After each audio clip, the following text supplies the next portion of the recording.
What is going on, everybody? Mets Talk with Hayden here, and today we are here with episode 11, season 2 of the Longball podcast. And in today's episode, we are going to specifically be going over the National League and the American League Central Division preview predictions for the 2023 season. Blake and myself are going to be going over where we think all of the AL and NL Central teams will be finishing, where they're going to be ranked divisionally, and kind of go over a little bit of an analysis when it comes to those teams. All is going well with me, no major complaints. We're about 9 days away from opening day. So, Blake, how are we doing, man? Mike Trout versus Shohei Ohtani later tonight Yeah. to finish the. I think this tournament was at least better than the World Cup by any means. I'm not a huge soccer fan, a huge baseball fan, so obviously there's a little bit of bias in there. But yeah, man, we talked the talk all off season. We said that free agency would be more exciting, the World Baseball Classic. Um, and yeah, I mean, we're here, honestly. Like, we're less than a week away for when the World Baseball Classic ends. I know you and I will probably end up tuning into a couple more Braves and Mets spring training games just to see the finalized rosters play 7 or 8 innings because, camps have been cut down to like 30 people. There's only 4 or 5 more spots to play with. So yeah, man, it's, the 30th is literally a week away, as you said. I couldn't be more excited because, yeah, man, I'm getting tired of this NBA stuff. So, I'm sure you're kind of in the same boat with your Islanders, but that's why the Braves and Mets are here to save us for the next half a year. So yeah, guys, we hope that you guys enjoyed our last episode of the podcast, and whatever party you're viewing it from, whether it's one of Hayden's outlets, one of my outlets, Hardcore Sports Network. We had to record it instead of doing it live. We had a little issue with the StreamYard that we usually broadcast from. We're actually still recording from an alternate source today. That's why, as you see, we don't have our actual logo up here in the top corner, but that's our apologies for as AK Eagles finishes his move. So special thank you to the Philly Sports Podcast for allowing us on temporarily while they fix all that stuff up. So yeah, sorry that last episode wasn't live and you guys had to jumble to find it. We couldn't really interact with you guys in chat, but we're back and we're ready to talk some Central Division baseball. So I'm going to kick it back over to Hayden here. Who do you have? We probably won't spend a lot of time on these last couple teams. Who do you have in the cellar of the American League Central? Debatably one of the worst divisions every year. Yeah, so obviously starting off with the American League Central, what's going on, man? I'm gonna go with the Kansas City Royals, Mm. and I could easily see them going something around the lines of 67 and 95, if my math calculates up correctly. You know, right now the Royals just you don't really have a lot there. Um, you know, No. for starters, they're not really expected to make much noise. They're still in this endless rebuild. And pretty much with that said, they're still a club I think worth keeping tabs on in 2023. It's just there's really not much excitement there.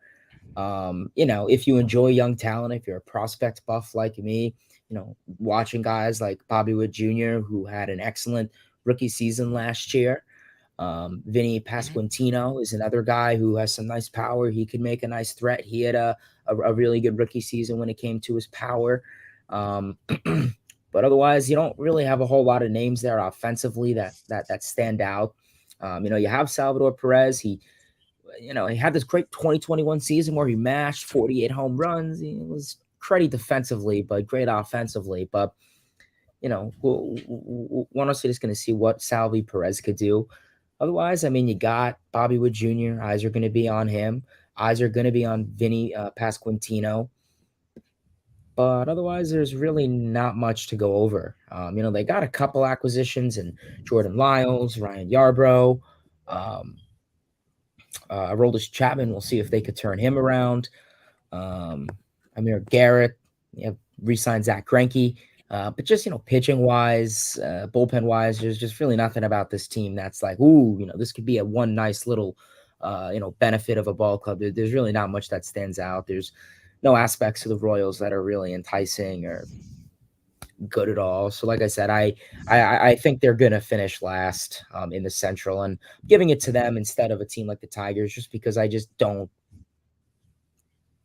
see much. They have so much unproven young pieces. They have much less young pieces than it seemed like the Tigers or any other team in this division. So yeah, I could see them going 65 and 95 or 67 and 95. Gave him the benefit of the doubt with the last two wins there. Yeah, I think we're gonna actually have a crossroads here at the very beginning. We're probably gonna end up crossing right back over with our fourth place picks. I think we talked about it off the air. I hate to do it. I still got the Detroit Tigers in last place. Under no means should they have been as bad as they were last year under Casey or AJ Hinch, who it doesn't look very good for him after escaping Houston with all the downfall and coming to Detroit. The roster has gotten better on paper since he's been there by a long shot, and they are still so incredibly bad. It is I mean, you got a nice young starting rotation, which you're still not seeing enough out of. Granted, like Eduardo Rodriguez, who you got from Boston, went MIA on you for like 2 months out of last year. Michael Lorenzen, Um, guys like Matthew Boyd, who are back, are going to be stop blocks for guys like Spencer Turnbull, Matt Manning, Casey Mize, um, and, everybody of that sort. Garrett Hill, I guess, is still in that mix of not being too old either. But you look at their, I already mentioned the Eduardo Rodriguez signing, which went to absolute hell last year. You look at other signings they made, which already have opt outs after this season, like Javier Baez, had the worst season of his entire career last year in Detroit. Miguel Cabrera is on the last year of his contract in his career, so claps to him, first ballot Hall of Famer for Miguel Cabrera, no doubt about it. I hate to see him go out like this, but now Detroit decides to move in the walls of America. Now, out of all these years, you finally decide to drop your walls, move in the distance to make it. I mean, it's hard enough playing in Detroit for 4 months out of the year because it doesn't get very warm for very long in a sport where the ball needs to fly. Maybe that's why they're building a pitcher core because they're playing to the strengths of their ballpark. But you still got to hit, and nobody did last year. They added Nick Maton and Matt Vierling in one of the Phillies at Gregory Soto flips. So I think that could end up being well for both sides if they both pan out. Austin Meadows for Isaac Paredes looked like a Detroit steal on opening day. We're sitting here a year later, and Tampa Bay got the best of another organization. Riley Green, who you caught a home run of just less than a week ago. I do want to hear about that whenever you get to your Detroit talk. You got to see improvement out of him and Spencer Torkelson, and I guarantee you will. I think they were just rushed a little bit last year with the service time manipulation CBA things. Akil Badu had a flash in the pan a couple years ago. I don't know how much more you can get out of him. They brought back Jonathan Scope, Cesar Hernandez, and guys like Trevor Rosenthal are on non-roster invites, so we'll have to see if they make an impact. They exchanged Tucker Barnhart for Eric Haas, so, I mean, don't really see this team still being out of the cellar. I don't know. What about you? Who's your fourth place team? I'm guaranteeing it's probably the same Detroit squad. Yeah. I mean, coming in at fourth place, I have the Tigers. I could see them going something like 70 and 92. Nothing went good for the Tigers last season. I mean, they were coming off of a 2021 year where they grew in the second half, and a lot of people thought that maybe they could finish around this sub 500 ball club, but they just finished at one of MLB's worst ball clubs in the league. And, they have a very interesting roster. They have a lot of young talent where I wouldn't be surprised if, next year or 2 years at this time, we're going to be sitting here saying the Tigers are a competitive team because they have so much young depth. When you go around the diamond, Eric Haas, he's been raking in spring training. I don't think he's their catcher for the future. I get it, Baez. He really was horrible last year on all sides. I mean, defensively, he was whatever. Offensively, couldn't hit a slider, giving you this Mendoza line average. His power was somewhat mid. He was in Comerica, so you have to take it with a grain of salt. He got hot a couple times, but just never was consistent. Torkelson. Torkelson was expected to be this big guy, show off big power. Everyone was like Barry Bonds power. Ooh, go the opposite field. Really struggled last year. Really struggled. A couple other guys, Jonathan Scope, Ryan Kreidler, Akil Badu, a guy who I don't really see the hype about. I don't really see much in Akil Badu. A couple other guys, Kerry Carpenter. Obviously, you acquired Nick Maton and Matt Verling. They've been doing pretty good in spring training, so I think they could definitely have a nice impact for this team. Austin Meadows, obviously, he didn't really play a lot last year. He got hurt, so I'm hoping Bringing him back, he could definitely be something to ignite this offense. But one guy that stands out is Riley Green, and not because he gave me a ball, is because I like what I saw from him last year. He finished with 100 OPS plus on the dot. That's literally the definition of average for an MLB ball player. He had a pretty good rookie season that I think any rookie would be, subpar proud of. Defensively, I think this guy's a wizard. I would not be surprised if he wins a Gold Glove this year, and I would not be surprised if he offensively breaks out. I could easily see him being an all-star and a Gold Glove winner. I think Riley Green is going to have a phenomenal season. I really do. I see a lot of potential in him. Obviously, you have Miguel Cabrera. This will be, I believe, his final year. So hopefully, will he go out with this Pujols, like season? We'll see. It's unfortunate he was never able to win a championship in Detroit, but that's just how the game goes sometimes. In terms of the rotation, they're young. They have a lot of nice guys. But the two guys that really stand out are Casey Mize and Tariq Skubal. Got hurt last year. Mize is going to be missing most of the season. You love Skubal coming back, around maybe May is what you're hoping. But I think the Michael Lorenzen signing was pretty nice. I think he could be a nice starter. But you have a lot of young guys on that lineup. Bo Brisky, Alex Lang, Will Vest, Joey Wentz. A lot of young talent. Then you have, Spencer Turnbull coming back, Eduardo Rodriguez coming back. So, I don't think the Tigers are going to be worse than they were last year. I think they'll be a little bit better, but I don't think they're going to be super crazy. I have them 72 and 90. And essentially the whole Riley Green story. I was in Lakeland with my buddy, and it was a toss up, and I just caught a toss up from him. So definitely my player for life now.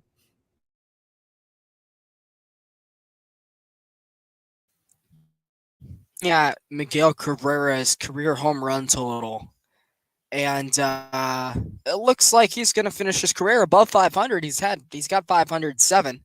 So if what you're saying is true, if he's going to have a Pujols type season, you got to admit he's going to hit close to 20 just because why not? And he's probably going to finish his career with 525 career home runs in a ballpark which was never hitter friendly. And even back in the day in his early years in Miami, Sun Life Park, now still home of the Miami Hurricanes and Miami Dolphins, was not hitter friendly. So he did the most he could. A guy who won a ring way back in the day with Miami, I'm pretty sure, but or I guess at the time it was the Florida Marlins, but never was able to get it done with the Tigers. That is unfortunate, but that goes back to how bad that how badly run that organization is. Keeping on with Tweedledee and Tweedledum, I got my Royals monologue, who I have in fourth place as well. Looking at the non-roster invites, and it definitely looks a lot better than what the Tigers were cooking in their camp. Guys like Franmil Reyes, Jackie Bradley Jr., Matt Beatty, Matt Duffy, my guy Johan Camargo. Not really many pitchers to take note of, so I could see a couple of those guys making the roster and being candidates to help them out throughout the grind of the season. But one thing I'm looking at, and this is why I have the Royals above Tigers, is I really like their bullpen. For what it's worth, the Kansas City bullpen is not bad at all. Let me see if I can get the right list of guys in here. I might confuse a couple of starters, being that they have them listed as different types of names under the MLB roster depth chart. You got Scott Barlow. Not bad at all. Amir Garrett has been solid his entire career. Josh Staumont, Aroldis Chapman, Ryan Yarbrough. I'm not really so high on. If a Ray's arm leaves the system, that's usually a red flag to begin with. Max Castillo, Josh Taylor. The bullpen does not look bad for Kansas City. Like, honestly, if they're in some games throughout the summer, you could probably expect them to hold on. And to talk about the rotation, it's still anchored by the old man, Zach Greinke. Funny as it is.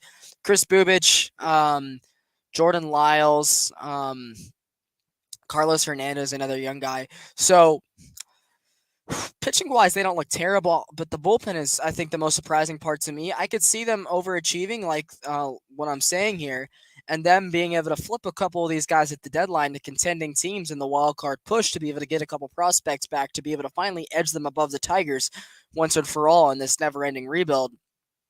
I mean, yeah, you talked about their catcher depth, like Bobby Witt and Salvador Perez were their guys in Kansas City for a long, long, long time. And Bobby Witt was finally traded at the deadline last year to Toronto. We talked about him on the Eastern preview, which Hayden's guy Gio says he enjoys. So thank you guys so much if you did like that video. And if you didn't get a chance after this, we got another one out there on the same platform you're watching it on. So make sure you guys go watch our Eastern preview show. It's just like this one. So yeah, I mean, Bobby Witt's out. You have to think Salvador Perez is going to be within the next year or two, probably within the end of the contract. Because MJ Melendez, you got to find a way for both of those guys to play. And I don't know if maybe Salvi transitions to the DH role. Vinny Pasquantino, we learned a lot about in that Royals White Sox game we covered. Nicky Lopez, a really young player who I like. Bobby Witt, you mentioned. So yeah, man, it's a team. I really like Drew Waters as well, a guy who was blocked in the Brave system for a long time, but behind Harris, behind Adam Duvall for many years, behind Acuna, of course, and now getting an opportunity to play in Kansas City. I'm wishing the best for him. And yeah, so I do think this team will be better than Detroit, but will it be better than any of these three teams that we're about to talk about? Absolutely not. So yeah, bottom dwellers out of the way, at least for the AL side of the show. Let's get on to the mid portion of the Midwest division of baseball. Who do you got in third place, Mr. Hayden? I Yeah, did not want to pronounce your last name. that's a story for another day. Yeah, I'm gonna go with the Chicago White Sox coming in at third place, and I could see them going 83 and 79.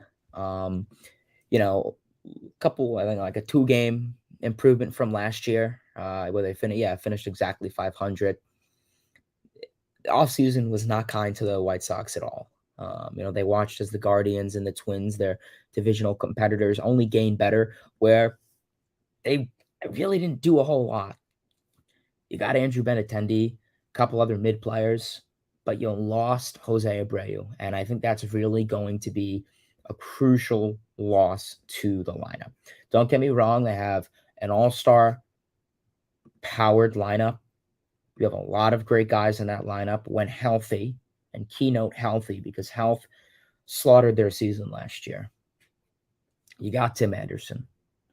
You got Yoan Moncada. You got Andrew Benintendi. You got Eloy Jimenez. You got Luis Robert.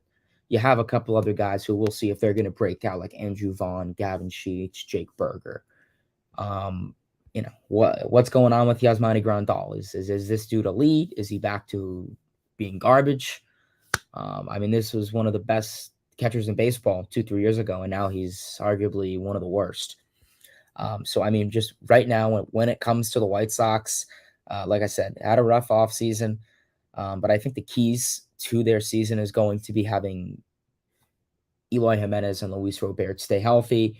Grandal bounces back to what he used to be. Like I said, some of their young guys like Andrew Vaughn, Jake Berger, some of the other bench role players really break up. I'd imagine Andrew Vaughn is going to take over at first base, so you're going to need him to at least do at least half of what what's his face Jose Abreu was meant to be.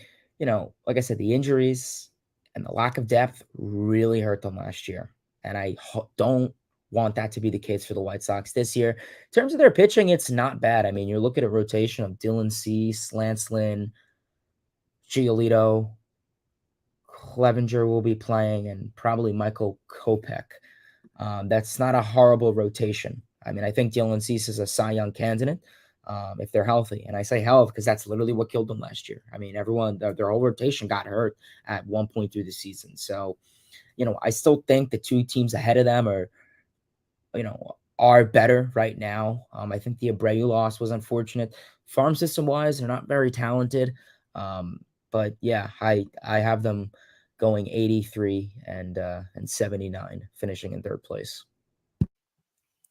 Well, record-wise, that would be an improvement for them last year. We're probably going to align here for the rest of the division, so no point, dealing with spoilers. I do have the White Sox finishing in third place again because it kills me. They're a team that reminds me of what my Atlanta Braves are, a very young team that paid a lot of their positional guys, got some veterans to help the pitching core, and the Braves, of course, won a World Series. These guys have not even won more than one playoff game in this window, which is closing fast. We've said it before. It seems like everything that could have gone wrong last year for the White Sox went wrong. Giolito missed time. Lance Lynn looked terrible. Moncada missed a lot of time. Luis Robert missed a lot of time. Grandal looked terrible in the time he played. It just nothing could go right for Chicago whatsoever. And you would think because of that they'd be on their high horse to improve some things. They canned LaRussa, a guy who was great in his heyday but was just too old to be managing in the year 2022. So, I mean, all they did was get Mike Clevenger, who already looks up in the air as a player as of right now, performance-wise and off the field, and Andrew Benintendi, which, sure, that's great. They could have used a guy like Andrew Benintendi dearly, but I feel like they needed a little bit more, a little bit more bench depth, another piece in the pen, because, prayers up to Liam Hendricks. He's going to be missing the whole year with cancer, or at least it looks like. So F cancer, honestly, wishing the dude health and to get back on the field as soon as possible. One of my favorite players to watch in the league. He'll always be remembered for his 2021 All-Star Game mic'd up incident. But yeah, man, a team that coasted the last couple years, and I feel like time has caught up with them, as you mentioned with Minnesota and Cleveland.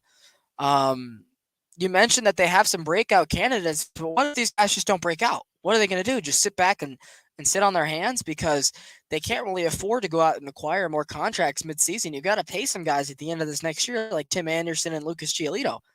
How are the White Sox going to be able to do that? So I think we might be seeing the end, and I think it reminds me of another team that we're going to be talking about on the National League side here in a little bit sooner than later. I think we might be seeing the end of a window before it even had a chance to get started. And it's terrible because for a long time, I mean, the White Sox won the World Series in 2005? And they basically disappeared off the face of the map for baseball for the last 15 years since then. And finally had a chance to come back. As Gio says, the AL Central Summit. I mean, yeah, dude, like last year we finally had a race to see who was going to win the division. And the race was who's going to be 8 games over 500. It wasn't a team that won 90 and the rest were under 500. But, I mean, you see, they still got knocked out by the Yankees, the winner of the Central. So, I mean, yeah, looking at their additions, like, sure, they brought back guys like Billy Hamilton and Elvis Andrus.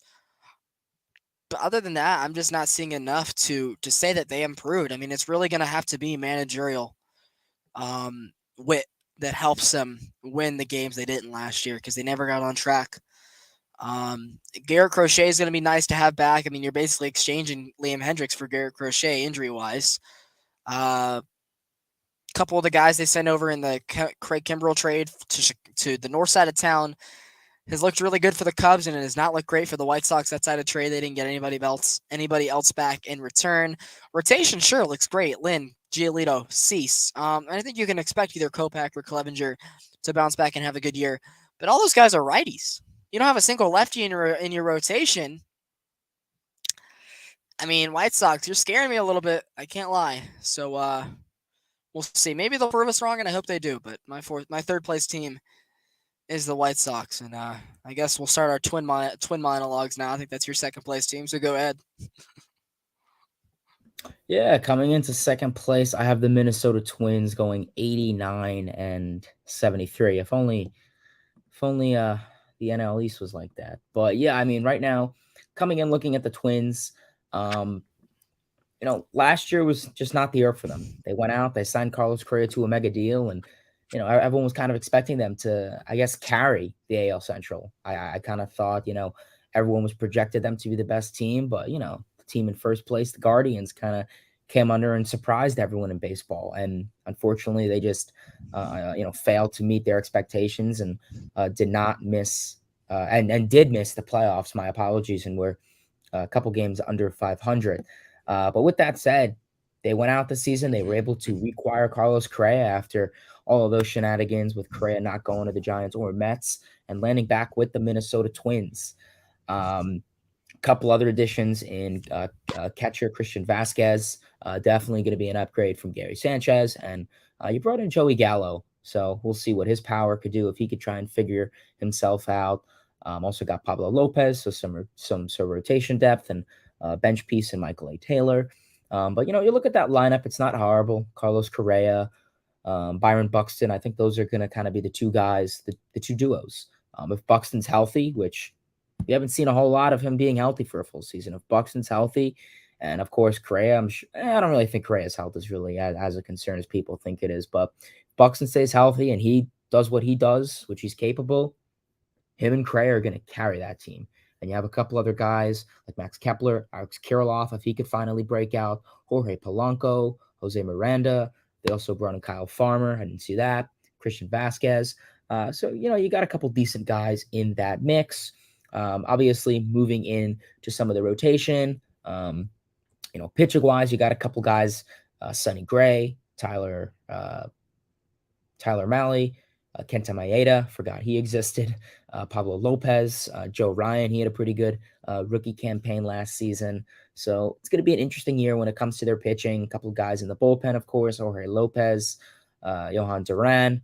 So they definitely have, this is definitely a high upside group. So yeah, I think the Twins definitely could come into surprise. And yeah, I have them finishing in second place. See, one thing that I love, addition you didn't mention was the Michael, or maybe you did, and my mic crackled, was the Michael A. Taylor edition. They got him from in division from Kansas City. And one thing I like about that move is it's going to get Buxton off his feet a little bit. It's going to help him a little bit defensive in the outfield, maybe help him focus on his bat, maybe allow him to DH every now and again if Gallo, Kepler, and Taylor are able to carry the load on days fielding wise. And because as you said, Byron Buxton was this top prospect for years. And when he's healthy, he's shown every bit of it. But he has never been able to stay on the field for more than like 120 games, more than twice in his career. So you can have all the talent you want, but you get paid to play. And I think the outfield additions they made, like Joey Gallo and Michael A. Taylor, might be able to help. Also being able to keep Max Kepler in the process will be able to help Byron Buxton stay on the field, maybe be able to do a little bit of DHing if he's a little nicked up every now and again. I do think the Christian Vasquez signing will be an upgrade over what Gary Sanchez and what Mitch Garver were for the last couple of years there in town. So I really do like that move for them. The Pablo Lopez trade we talked about this offseason I think was huge for them. I know giving up Luis Arias was a big thing, and maybe it's a win-win for both sides, him in Miami and Pablo now in the Twin Cities. The rotation needed a little bit more, and they did get a lot more in Pablo Lopez. Sonny Gray, you can expect to continue on for at least another year or two, being the consistent guy he has been. Joe Ryan, and either Tyler Mahle or Kenta Maeda, if one of those guys turn around, all of a sudden you got 4 deep. And in the playoffs, that's really all you need. In this division, that's probably all you need. And I really like that in that sense for them. Johan Duran was nasty out of the bullpen last year. You saw him throwing some heat in the World Baseball Classic. You got Emilio Pagan back out there in the bullpen. Ronnie Henriquez, who's only going to be 23 years old this summer, a prospect for them that throws fire, heat out of the bullpen. Donovan Solano and Kyle Farmer, they were able to retain them, get some depth in the middle infield. Jorge Polanco has quietly been a very consistent guy the last couple of years, has put up some great numbers from Minnesota. So, of course, as you mentioned, they were able to retain Carlos Correa. Him and Byron Buxton might be one of the best dynamic duos in the sport, up there with the likes of Shohei and Trout, Ronald and Austin Riley. Guys of that sense, Judge and Stanton, you could put them in the same boat if they're healthy. And for some reason, McNeil. Yeah, Alonzo McNeil too. And Goldschmidt and Arenado. We'll talk about them later on. But everybody has these injury scares for them all of a sudden. So we'll see how that plays out. Alex Kirilloff was really good for them last year. So yeah, they're a team that hasn't won a postseason game in 20 plus years. A team that has run into really good giants out of the AL East, like the Yankees and like the Red Sox, in many attempts to get into, and I think they've had a couple of run-ins with the Astros in their heyday as well. So it's been very tough for them as the AL Central underdog to win these series. But, for them not to win a single game is very frustrating. You've got to think that streak is going to be coming to an end here sooner rather than later. But yeah, man, if there is a team that's cursed, you got to think Minnesota's one of them, with them not being able to consistently finish.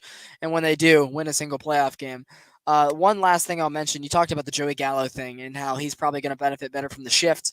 I will be very surprised if teams get really desperate on him if he has a really hot spring, if they start bringing that rover left fielder over to play in that same spot that shift man has last year. And if they do, oh man, I am going to be so sorry for him if he's going to have all of left field wide open and he has to force himself to bloop one in there for a triple instead of going with his typical swing, because he's looked better in spring without the shift, but there has been a couple teams that have been very desperate in testing it out, being in their expedition games and putting the left fielder in that rover spot because that has not been illegal in CBA terms. So keep an eye out for that if Joey Gallo does want to bounce back.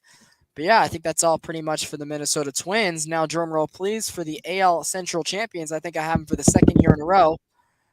Hayden and I both have the Cleveland Guardians winning the AL Central. We had a chatter. Let me get your name. The Man Cave says Cleveland will take the division talent. Twins will be right with this. I think we agree. And Hayden and I mentioned last year Cleveland was really good, and we thought that it was just the start, that they were going to continually get better over the next couple of years. So we'll see them take the next step. They should have beat the Yankees last year. That's my hot take. I think they should have won that series if they pitched Shane Bieber in Game 5. I don't know what the hell Terry Francona was thinking. We'll talk about that on a later day. But yeah, Hayden, what's your whole spiel with this Guardian Ball Club? Yeah, I mean, who would have thought? I mean, this is a team that goes into 2021, trading away Francisco Lindor and Carlos Carrasco, and everyone's like, damn, looks like we're in a rebuild. And the Guardians said, give us a year and we'll show you that we're not. And they did that. They went out this offseason, signed Mike Zunino and Josh Bell. You lost Austin Hedges, so that's a subtraction of a Gold Glove caliber defensive player behind the plate, one of the best framers in the league. But Zunino's definitely up there too. So you don't lose a whole lot. But yeah, this is a very good ball club. I really will say. I mean, you look at the guys and you don't think this is a 90 win or something like ball club, but it is. I mean, you brought in Josh Bell, contact-oriented player. We saw what he did last year in DC and a little bit of the San Diego. I don't know if he'll be as good, but it's definitely an improvement. You move around the diamond. You have Josh Naylor. You have Jose Ramirez, who I think is going to have an MVP caliber season. You got Andres Jimenez. Loved what I saw out of him last year. He really broke out. Ahmed Rosario, kind of, what are you doing with him? Is he a backup shortstop? You're going to put him in the outfield. Hasn't really been working out, so maybe they can try and figure out what to do with Rosario this year for once. Stephen Kwan definitely was a guy who really broke out for them last year and had a great rookie campaign, outstanding season. And like I said, their rookies, the 3 rookies that they had last year, really broke out. And you could say similarity to the Twins. You had Tristan McKenzie, Andres Jimenez, and Stephen Kwan. All 3 of those guys really helped carry this team. And I wouldn't be surprised if they do it again this year in a sophomore year. Yeah, I mean, offensively, I think they have a great team built around them. You have a couple guys like Miles Straw, Oscar Gonzalez. He's been around for some time. In terms of the rotation, you have a great 1-2 punch and Shane Bieber and Tristan McKenzie moving around in the bullpen. I mean, you have Emmanuel Clase, one of the best relievers in the game, going back to the rotation. Cal Quantrill, Zach Plesac. So this is a team that really is capable of doing some dominant stuff. Like I said, there's a chance some of these last year guys are going to regress, whether that's Jimenez or Stephen Kwan. This is a roster that's still capable of bringing home another division championship, and I wouldn't be surprised to see it. The Guardians are, in my opinion, going to be repeating the division champs. You got a good rotation, good mix of veterans, some young prospects in the mix, and a lineup that could easily help Cleveland succeed. I think you pretty much summed a lot up right there. I mean, I looked at some of their non-roster invites like I have with each team, and I mean, I think they're mostly going to be trusting the guys that they currently have in their system. Like the 2 most intriguing names I see on their non-roster invites are Roman Quinn and Tuki Toussaint. So I really trust in the roster they have built, though. I mean, their team like Tampa, like Milwaukee, where they're going to be a little bit better than you expect on paper. And you have to see it play out. Like I think Emmanuel Clase is the best closer in baseball. And you get him for, I mean, the big step for Cleveland last year was locking up Jose Ramirez. They had him on the friendliest contract for a long time, and they've now given him his 3rd contract. And that was a very, very smart move for them.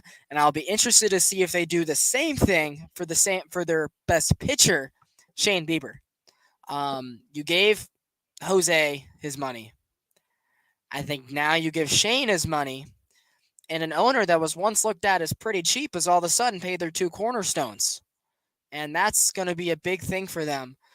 Something in the Indian era they didn't do, but maybe you turn a new leaf under the new name, and maybe the ownership does the same thing. Who knows?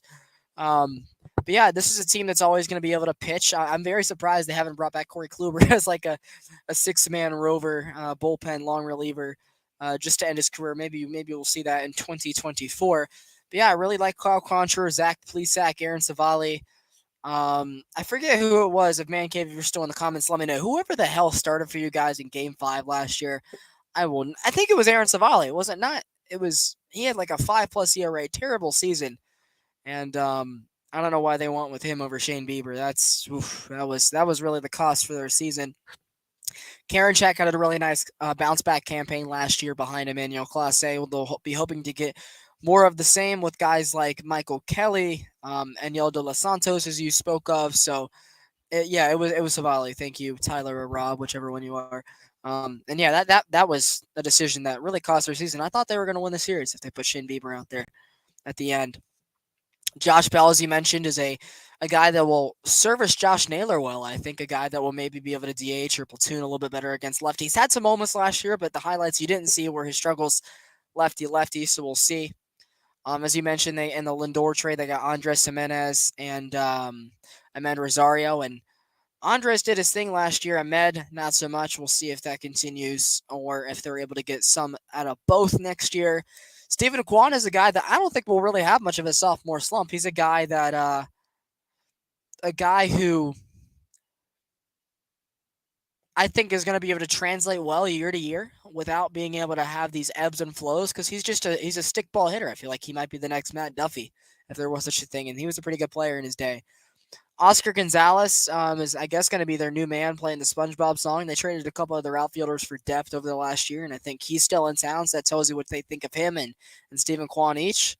So, yeah, man. I don't know if they're a 90-win club. I would probably guess they're going to be about there if they're going to be battling with Minnesota. And if Chicago is better than what they were, it'll probably be a lot of what we saw last summer, but I'm hoping that these teams are a little bit more quality than what we saw in the race last year, a division that, as I mentioned in the beginning monologue, was always one team that was 90-plus wins and the rest were under 500. We finally got a race last year.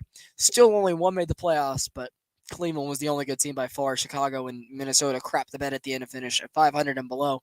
So, yeah, I'm hoping the best for all these teams. And now let's transition to the National League side. Gio says the best duo in baseball. I'm guessing he's referring to Buxton and Correa. If not, let me know. Which I'd be happy to let you know. To Hayden, we're back in the cellar now. National side. Who do you got fifth place in the division? Yeah, coming in fifth place in the National League Central, I have the Cincinnati Reds going 65 and 97. There's really not a whole lot to say when it comes to this ball club.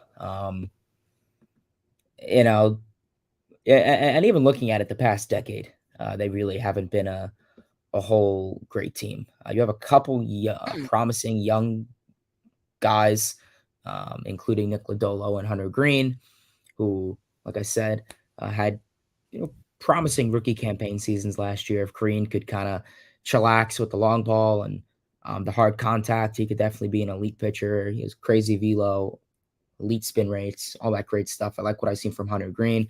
Likewise, can be said for Nick Lodolo. Offensively, you don't really have a whole lot of talented guys out there. You have prospect Ailey De La Cruz, who I believe is in double A, or maybe going into triple A this year. We'll have to see. If I could probably search that up after the stream. But yeah, like I said, when it comes to the Reds, if you're a Reds fan, you're kind of just going to be watching some of the younger guys. Obviously, we'll see if Jonathan India can have a good junior year. He had an unfortunate sophomore slump last year, so we'll see if he can get back to what he showed in his rookie campaign. You have Joey Votto. I believe it's his last year also, so we'll see what he can do this year. If you're a Reds fan, kind of watch the nostalgia go away in the sunset, I guess. So, yeah, Reds, really not much to say. I have them coming in at fifth place. Joey Votto is probably in the same boat as Miguel Cabrera. I don't think he's announced it as his last season. I could be wrong. but you got to think it's one of. Maybe is if they do end up having the bad year we're thinking of. But I guess we'll start in the rotation. A guy who you mentioned who I'm really high on is Hunter Green. First two starts in the major leagues had to see the world champion Brave lineup, and then he had to go out and see the 112 win Dodgers lineup, and he shoved through them both in his first two starts. And that let me know, okay, he's throwing 100 and he's not scared of anybody. That dude is going to be a problem long term. And I really like the future for him. But yeah, like some of the rest of the rotation depth is questionable. I mean, the last couple years they had what? Sonny Gray, Luis Castillo, Trevor Bauer, all gone. One's in Japan. One they got a top prospect who you just named, Delhi DeCruz from, and one's just across in the other division, and that's Sonny Gray. I don't think they really got back much in that deal when it happened as well. But Luis Sessa they have slotted to possibly make the rotation, and that's just something that I just any other team in the Reds I would not like. Graham Ashcraft, fun baseball name. Couldn't really tell you much about him. Apparently, he's a crafty lefty, really young stuff. So maybe him and Hunter Green are the future in that rotation. Closer, brother of Edwin Diaz, Alexis Diaz, who maybe is a future Met. I don't know. Steve Cohen calls up Cincinnati and begs, as Hayden nods his head in agreement. Lucas Sims, former first round pick. I wonder if they maybe turn him back into the rotation after the depth issues they've had the last couple of years. Yeah, as Rob and Tyler say, Bob Castellini needs to sell the Reds. The fan base deserves better. Yeah, it's been back-to-back owners for the Reds that have not been the greatest. They have pretty much brought them from the big red machine to one of the mockeries in sports. For a long time, Cincinnati was a Reds town. And the last couple of years, it shifted. It's now a Bengals town. It's Joe Burrow's cape and a way of putting it, and no longer the Joey Votto company. So I mean, yeah, there's really not a lot to say here. Buck Farmer, interesting name. Silvo Bronco, I think we saw him. Silvino Bronco, I think, was he the guy that gave up the home run to Trey Turner the other night? I could be mistaken, but if so, that's funny. A little weird catching depth. Like, I wonder if Tyler Stevenson is going to be a trade candidate or a catcher long term, because you still got Kirk Casale, and now they brought in Luke Maley from, up north in Cleveland. Will Myers, I mean, him and Jock Peterson got into it last year. That was interesting. I don't think he'll be around much longer. Chad Pinder, another depth guy just to fill the roster.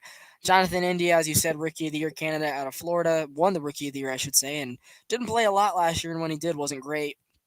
Yeah, Ellie De La Cruz, I think you can count on it seeing at some point. Maybe the same could be said with Nick Solak. They got him in a trade with Texas. Guys like Nick Senzel have had so many opportunities. I don't think they'll ever figure it out.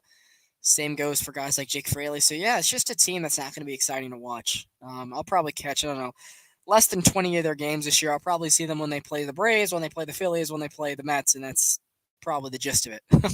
Unless they're on late against a team that I'm watching on MLB TV. But sorry, Cincinnati fans, at least you got Joe Burrow and company. I'll put it that way. So, move on to our fourth place team. You're back on the clock, in. Yeah, coming in at fourth place, I have the Pittsburgh Pirates coming in at 71 and 91. Pirates didn't really do a whole lot this offseason. They brought in a couple nice veteran names who could definitely go out there and, make a couple of, statements. Obviously, they brought back in Andrew McCutchen. You brought in Rich Hill. So that's a nice little veteran duo there to share. You also brought in Carlos Santana. Forgot about that. But right now, like I said, there's really not much to talk about with the Pirates. Brought in Austin Hedges. That's a nice thing. That's usually, when you see I guess a rebuilding franchise bring in a elite Gold Glove caliber catcher, that usually means that they have a nice rotation that's young and has the depth. And I think the Pirates have a somewhat of a mid rotation, but the prospects and the young talent, I said it's similar to the Tigers, and I think that's where this applies. I'm really interested to see what O'Neill Cruz and Brian Hayes can do. They're going to be two guys that I think any Pittsburgh Pirates fan or just any MLB fan is going to want to keep an eye out on. These two guys have it. Brian Hayes has the speed, the power, the strength. He's a 5-tool athlete. He really is. You have Brian Hayes, great third baseman. He definitely has some potential. Rafaldo Castro, another young name out there. Obviously, you brought back Andrew McCutcheon, so maybe he could offer a nice veteran presence to some of these younger guys. You still have Brian Reynolds, so we'll see if he could try to do what he did with his 2021 season. And I don't know if he's happy in Pittsburgh. We'll see what happens with him. Uh, you know, rotation wise, it's all right. Nothing too crazy. You have some guys like Vince Velasquez, Rich Hill, Dick Mountain. Rich Hill is still running out there at the age of like 42 or something like that. So kudos to him. Has a nice lefty southpaws, that slider, and he's still doing his thing. Um, Mitch Keller was announced the opening day starter. I really feel he's gonna have a good year. I quote that all you want. I feel Mitch Keller is gonna have a good breakout season. The analytics like him. David Bednar, All Star last year. Nice. We'll see if he's a closer role, what his exact role will be for the bullpen for them this season. But yeah, like I said, I think the highlight is the return of Andrew McCutcheon. They were tied for last. They were tied for last place last year with the Reds, and I wouldn't be surprised if they get near that this year. Pirates, have a nice farm system like the Tigers, like the Royals. You have a good 2-3 years down the line, they could be in contention. But yeah, I don't really have the Pirates doing much, so I have them finishing in fourth place. A point I want to start at, where you said that you were happy to see a rebuilding franchise bringing in depth guys. What that tells me is I think they are finally in their bridge period. They're in a period where they're probably a year or two away. I see a world where this could be the last year of the rebuild for the Pirates. Like within 2024, they might not be a playoff team, but they're going to at least be pushing. They're going to be over 500. They're going to be competitive. They're going to be a team that's no longer a pushover. And if that's the case, I think all of Pittsburgh can rejoice. Because, yeah, historically, the Penguins and the Steelers are always really great, and the Pirates are this team since the 90s that have been nothing. And I'm really glad to see some of the signings that they made, like Andrew McCutcheon. You mentioned Austin Hedges, which I think maybe is a little bit of familiarity for their pitching core because they had Jacob Stallings there for a long time. He couldn't hit worth for much, but was a Gold Glove caliber catcher in his prime. And bringing in Austin Hedges is maybe the second coming of that sort of deal, if that makes sense. I like some of their other depth signings you didn't mention, like G-Man Choi, Connor Joe. I think one of those two guys could end up being really good for them over the course of the season. We now get to see the first full season of O'Neal Cruz. Brian Hayes, I think, is finally healthy, and I think you can expect a big year out of him. Jack Zawinski, Tucapita Marcano are two prospects that got to continue their growth. And if they do, because the biggest thing for them we talked about a bunch is the Brian Reynolds trade idea. And you know how I am. I'm on the fence that if they were going to trade Brian Reynolds, it should have been 2 years ago. It should have been at that point when he was still probably for about the exact same value he was then as he is now. You could have had prospects that are currently in the system with them that are in AAA right now to finish your rebuild. But no, you kept on to him. And I think at this point, you might as well keep Brian Reynolds. Pay the man what he deserves and have him for the win now portion of your window. Because, I don't know, the dude could be in the debate for the best center fielder in baseball. A switch hitter who last year took a little bit of a downgrade defensively, but in his career has been an above average defender. Switch hits 280 plus, 30 plus bombs. I mean, what else could you want in that lineup? I mean, we're at that position. So I'm a big fan of Brian Reynolds. I hope that he gets his payday. And I think guys like Andrew McCutcheon are going to be there to get in Bob Nutting's face, and to say, hey, pay this man what he deserves. And I hope they do. So, I mean, Carlos Santana, G-Man Choi, I mentioned, like, that's going to be a competition that you're going to have to end up choosing somebody out of.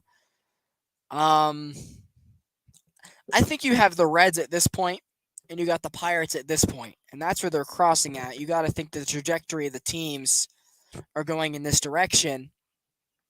So, yeah, I really do think, I mean, I talked about it last year on the few shows we did. I was high on their future, which is surprising. I mean, it's just going to be a matter if the owner messes it up or not. And if he doesn't, I think we're probably only one more year away from seeing a winning culture for Pittsburgh baseball. It's a beautiful ballpark. I've never been there, but for everything I've seen, everything I've heard, it's a beautiful place to watch a ball game. You got the river right there. You got the walkway. You got the bridges in the background. I think just the black and the yellow. It's not the prettiest color scheme, but how they did it, it works with the brick they got in the PNC system.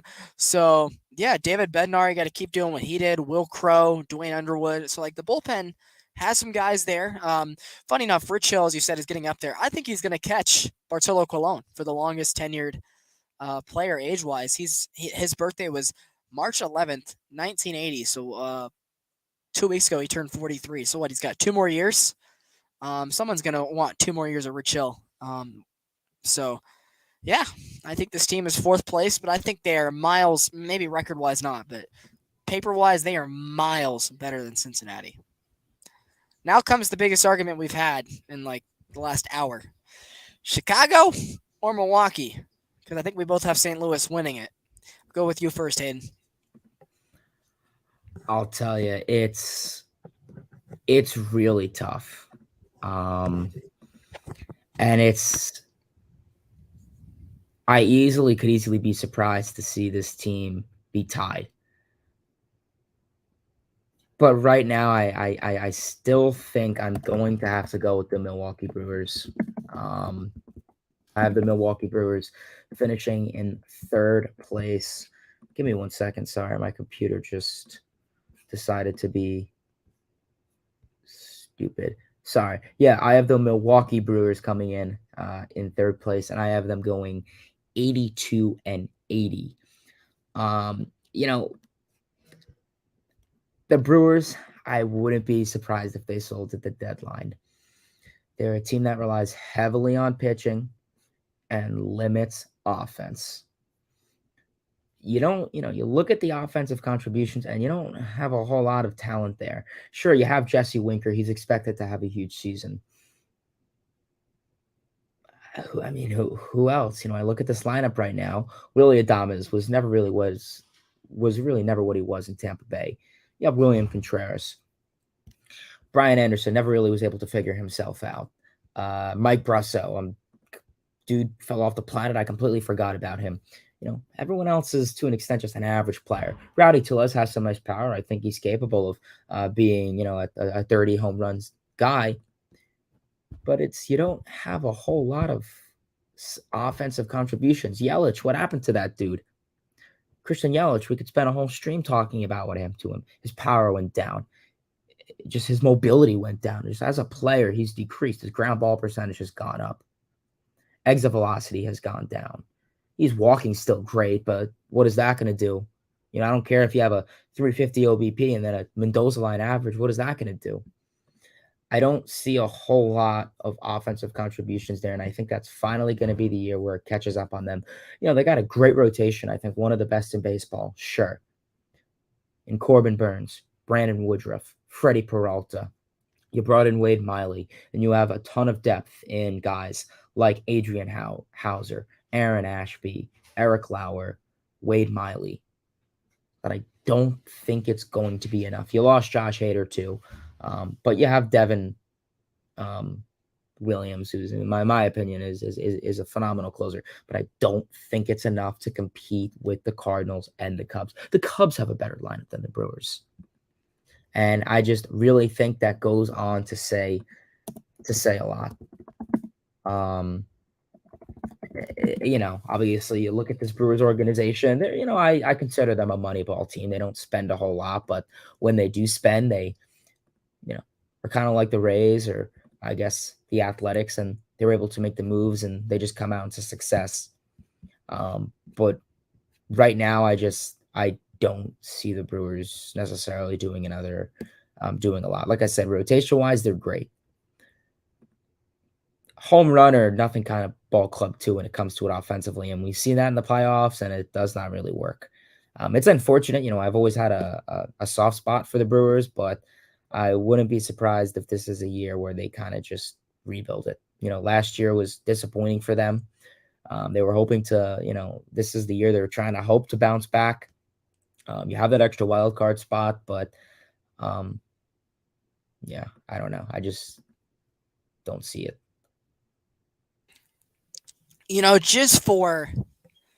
I've talked myself all up into thinking that the Cubs were a second place team, but just so there's a little bit of disagreement and that maybe we have a little something to look back on throughout the entirety of the season. I'm in the same boat with you. Like, these teams are so close. They're both teams that could be sellers at the deadline.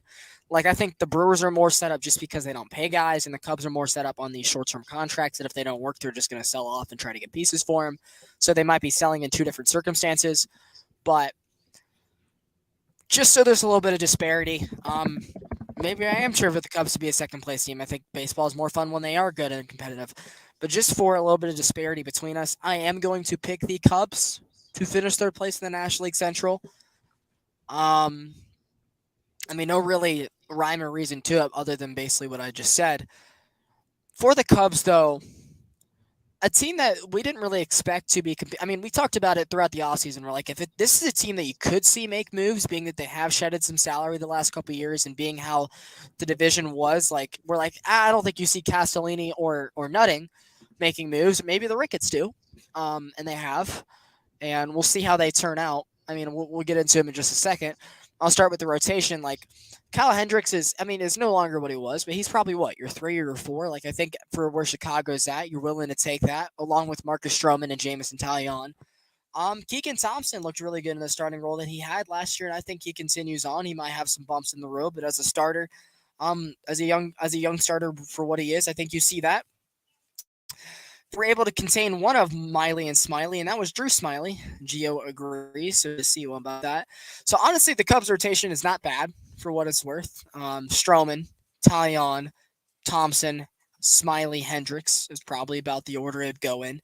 And that's not bad whatsoever. You look in their bullpen, they were able to steal a couple guys from Milwaukee, guys like Boxberger. So I think you might need a little bit more help out there in the bullpen wise. I mean, Rowan Wick was okay at moments last year. Catcher, I mean, we've talked about him before.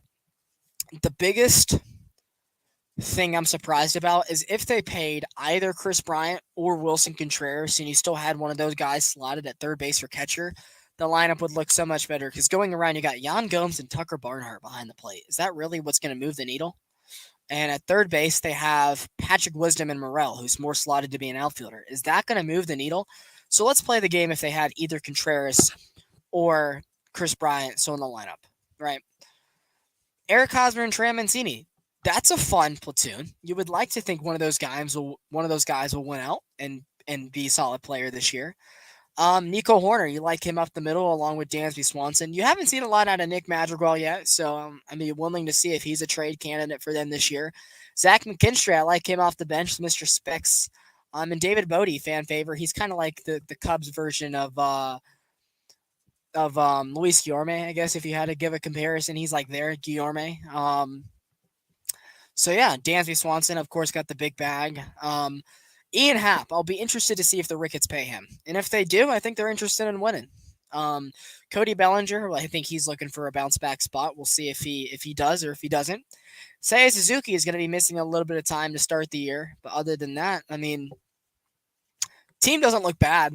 But I think it's really just how they play in the month of July, kind of like 2021, being that they have so many guys that are on short-term contracts. And depending on what Milwaukee does, which I'll talk about them in just a minute, we'll determine if they're going to bring back some of these guys or if they're going to sell off for a couple more prospects. Because we've talked about the guys like Pete Crow Armstrong who are almost ready to help them. Their farm made a big jump in the end of last year from what it was at the start of last season. Some of the prospects that got back in the Baez, Bryant, Rizzo trades made adjustments. But yeah, as of right now, I do have the Cubs finishing in third, but I would not be surprised if I'm wrong. And if I am, cool. That means a little bit more. More teams are in the mix, that's for sure. So I guess I'll toss it over to you for your Cubs TED Talk. Yeah, so coming in at second place, I have the Saint. No, I'm kidding. I have the Chicago Cubs.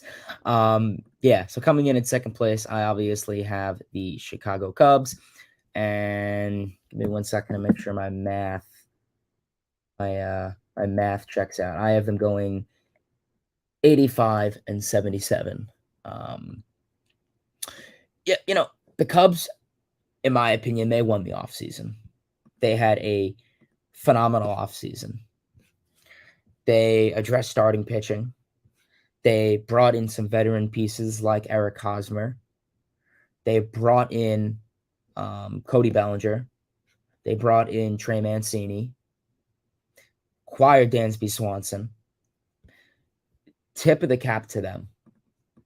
Um, you know, I said that the Cubs are a team that really has a high floor with a low ceiling. They have some solid veteran guys who could play good fundamental baseball, but not have, the superstar talent or power like, the Mets or the Braves or, the Cardinals or the Dodgers. The pitching and defense have potential to be very effective. I mean, you go to that starting rotation and we could see something like Drew Smiley, Justin Steele, Marcus Stroman, Jameson Taillon. Probably Hayden Wesneski will get the number 5 spot. I absolutely love that dude, not because we share the same name. Gorgeous sweeping slider, and I think that's going to be a very deadly pitch. He's been showing it a lot in spring training, and it's been on point. So I probably would think he'll get it. You also have uh, uh, Kyle Hendricks too, the Mr. Professor. So obviously include him in that rotation mix, of course. He's building towards a comeback. But yeah, I really do think the Cubs are a good team. Like I said, you have a decent lineup. It lacks a whole lot of power. So I guess you're going to kind of have to really result on getting a lot of table setters and just getting on base and trying to advance the runner because as we see in baseball, power is important. Power is important. We see it with teams like the Mets. We see it with teams like the Braves, the Yankees, the Padres, the Dodgers. Power is important. And, there's been ball clubs out there who lack power, sure, and they rely on table setters and, 3 hits to drive in a run. And, can that work for them? Sure. But I think right now you look at this club's ball team and you really have a competitive ball club. Probably Tucker Barnhart behind the plate. I guess quickly just moving around the bases. Tucker Barnhart, Jan Gomes will platoon. Catcher, Eric Hosmer, Mancini platoon at first. I'm not crazy about Hosmer. I think he's on the decline offensively and defensively, so they'll probably platoon there. Second base, Nico Horner. Shortstop, Dansby Swanson. Going to be great seeing those guys turn double plays. Patrick Wisdom at third base. You know, definitely a hot corner. I'm sure he'll get plenty of innings there. Moving on into the outfield, Cody Bellinger, Ian Happ, Seiya Suzuki. We'll see what Bellinger does. Like I said, he's on a 1-year deal. Let him prove that he is. Let him prove he needed to get out of LA and, rekindle his thoughts. And, is he going to be this MVP 2018, 2019 caliber guy? I don't think so.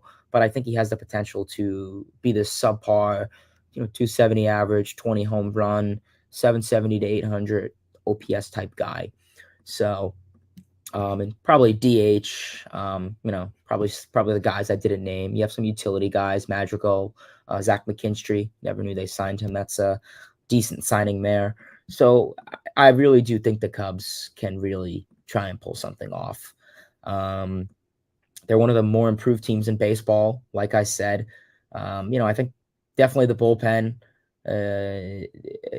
keeps the team grounded. But yeah, like I said, I think the Cubs are going to have a pretty decent year, and I have them coming in second place. Yeah, to correct what you were saying about Zach McKinstry, they actually got him in the Chris Martin trade deadline acquisition last year when they Okay, had him. nice. So yeah, I think honestly that could be if he turns out to be a quality bench guy for what he was in his time the time he had at Dodger Stadium, it could be a nice win for Chicago. That's for sure. Um, so we'll have to go from there. So I guess transitioning 90 miles or 90 minutes, 90 miles. I'm not exactly sure what the time wise is, but I know Milwaukee and Chicago are pretty damn close. We'll talk about the Brewers here for just a minute. A team, as you said, that is always really good at pitching and Moneyball style, but they can't score runs when it matters most. You saw it in the playoffs in 2021 and 2020. They almost took down the Dodgers in 2019, but you saw Yasiel Puig in his kind of last hoorah moment in the major leagues lift the Dodgers to, or I'm sorry, 2018, I should say, the 2018 World Series, or 2018 NLCS. It's pretty much been a slow decline for the Brewers ever since then. They paid Yelich. He got hurt. He hasn't been what he was since then. Barely made the playoffs in an expanded 2020 format. 2021 rolled around, and yeah, they looked like a really good team, but the East, all the teams but rattled injuries, and they ran into that East team in 2021, a team that went on to win the whole thing. Um, I've heard a lot of rumblings from Brewers camp that they have not liked what they've seen out of Eric Lauer and Aaron Ashby, so they're a little worried about the lefty part of the rotation. Corbin Burns is a little angry. I don't know if they trade him now, but as a candidate you could see moved at some point this year. Peralta, they're getting back from injury. He's going to have to be what he was in 2021 if they want to be the competitive team they once were. I mean, a soul for a soul. The Cubs got Brad Boxberger, so the Brewers take Wade Miley in a deal. So interesting to see how that goes out. Javi Guerra is a name that I feel like has been around for such a long time, but he's only been in the league. He's only a 95 baby, so interesting to see how that went around. Oh, Mitch is live. That's cool to see. um, so I wonder what that is. Joe Piamps. So yeah, a point to make is, as you said, they made a couple quiet acquisitions last offseason. Like they traded Hunter Renfroe to the Angels for a couple arms, and you don't really usually trust Angel arms, but we'll see what they do in their pitching laboratory. Basically going from the worst pitching laboratory to the best, major league wise, from Anaheim to Milwaukee.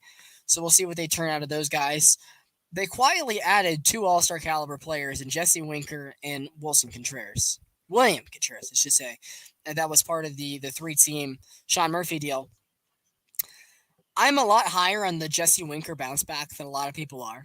I think that he had his best years in the Central Division with Cincinnati, and now he's coming back to the division where he had his best success. And a lot of the aces that he faced when he was a Cincinnati Red for the bulk of his career, minus the one last year in Seattle, are gone or they're on his team. Like, I don't think he really fears Marcus Stroman that much. I don't think he really fears Rich Hill or Hunter Green that much when you're going to see him 2 or 3 times a year. Um, so, yeah, I think Jesse Winker is going to be a bounce back candidate. Contreras, I'm not so sure about. I don't know if they're going to be able to make him a usable catcher behind the plate. So that's going to be an interesting thing to see if they're able to move him along like they did with Yasmani Grandal, the last couple of years. Devin Williams it's his role now. He's no longer the eighth inning right hander. He's now the closer back there, and we'll see if some of their guys that were in their middle relief role take this step up to be a setup guy behind Devin Williams last year. So yeah, interesting to see. I mean, this is a team that you got to have a fast start, and if not, it might get ugly this summer. That goes for both the Cubs and the Brewers. It's really going to be an arm race between them to see where they end up in the future, depending on what they do the first couple months of the season. So yeah, that's basically all I got from the Milwaukee side of things. I know we're a little low on time for you, so let's get into this. The National League Central champions. Drum roll, please. I think Hayden and I both have the reigning Central champions, St. Louis Cardinals, taking first place. So Hayden, what's up with Redbird Country? Yeah, Cardinals fans, St. Louis Cardinals fans have plenty to be excited about, as I have them finishing in first place in the NL Central Division, going 94-68. This is a team that is just the definition of consistent. They're always in the playoffs. They're always finishing above 500. They're the New York Yankees of the NL in terms of their history. They're a team who is young but very polished, and yeah, I mean, fleshing out with a decent bullpen, great rotation. Having a nice rotation of Adam Wainwright, Miles Michaelis, Jordan Montgomery, who they picked up last year, who was phenomenal for them. Steven Matz, decent lefty arm out there. You have Jack Flattery also out there too. Flattery, hopefully he can make a big, strong return. The injuries he sustained the last couple seasons. So their pitching looks solid. Their bullpen looks pretty decent. You have a great lineup that is stacked. You brought in Wilson Contreras, obviously, you don't have Molina anymore. You don't have Pujols anymore. So, you lost some of that veteran nostalgia, but doesn't matter because now you get to see your young guys.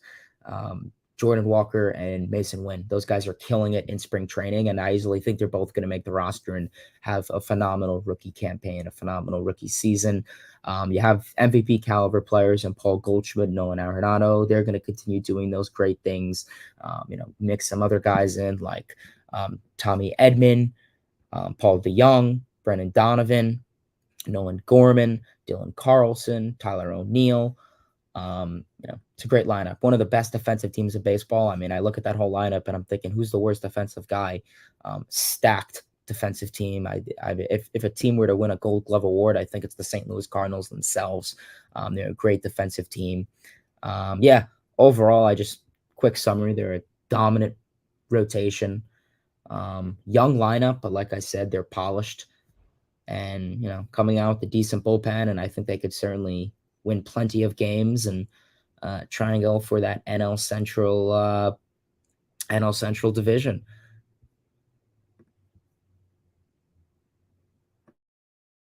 To speak on what you said about the Cardinals being a Gold Glove team, hell, they had Marcell Ozuna win 2 Gold Gloves.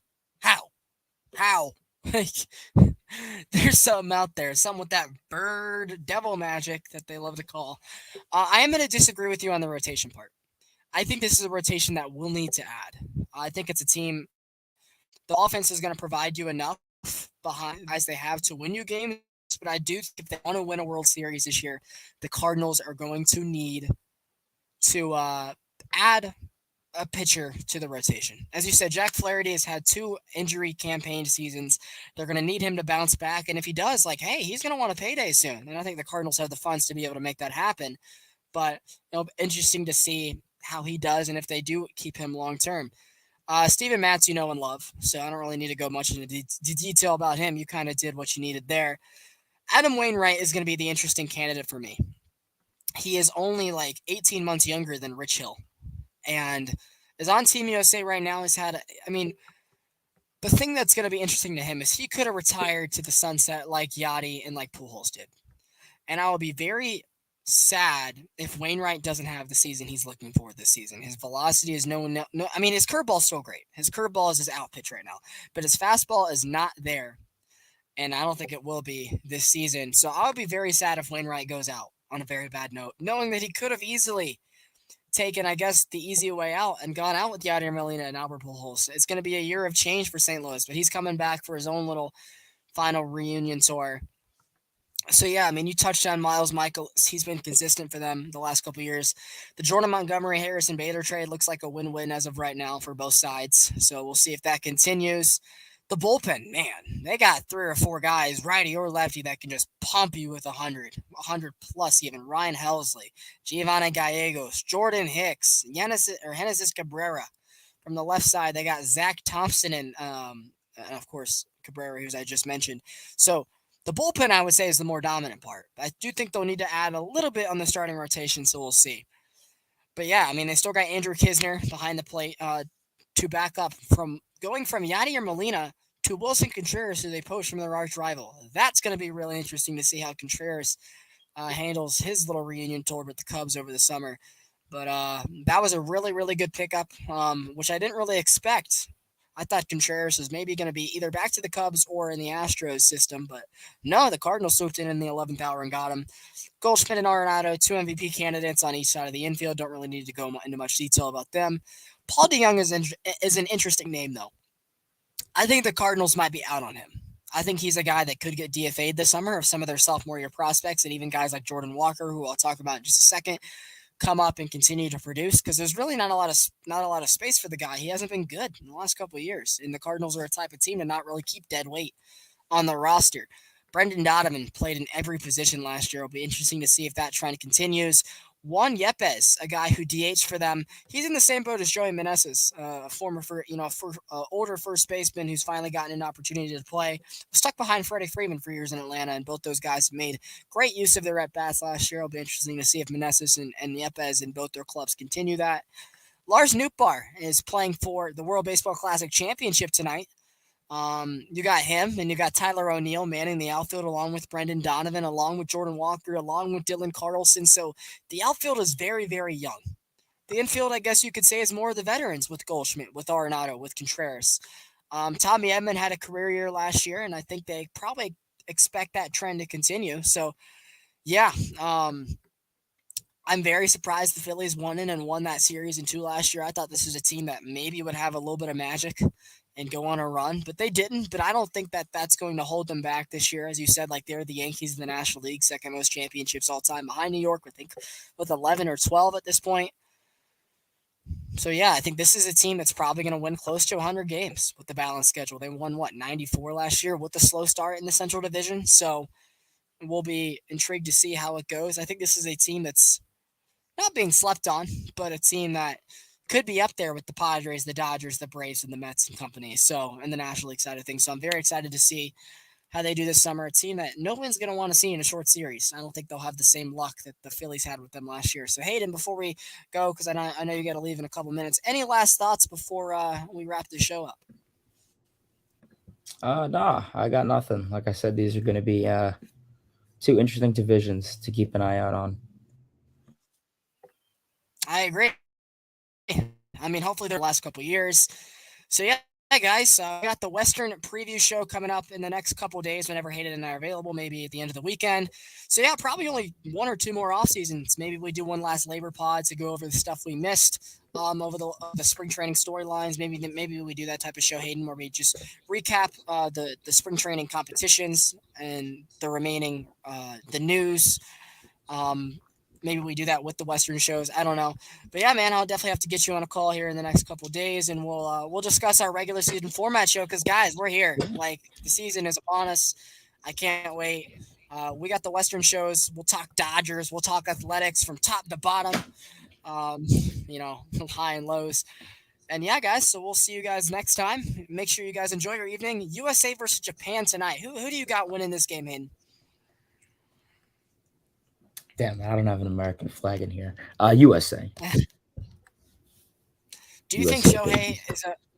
Do you think we see Shohei versus Trout? That'd be a good matchup. I would that would Yeah, I would Angels will love watch it. that. That would I be. think the Japanese haven't specifically mentioned he's hitting BP tanks right now. I kind of don't want to see Mexico again. I don't think the United States would lose to Mexico twice. I like the rematch effect, but I think we didn't get the Dominican Republic, but I did think we got two of the top three teams in the tournament, the United States and Japan. So we'll be interested to see. I think it's Yu Darvish versus Merrill Kelly, so another young versus old. Diamondbacks versus Padres, a matchup we might see in the regular season. So looking forward to that. But yeah, man, I know you gotta go, and I gotta go eat dinner myself. So yeah, you guys have a See great y'all. rest of your night. If you're watching on a VOD and you got to this point, we love you guys. We thank you for supporting us as we continue this pod's journey. So yeah, we'll see you guys this weekend for Western reviews, and let's go UA, man. Let's go. Revenge for Pearl Harbor, right?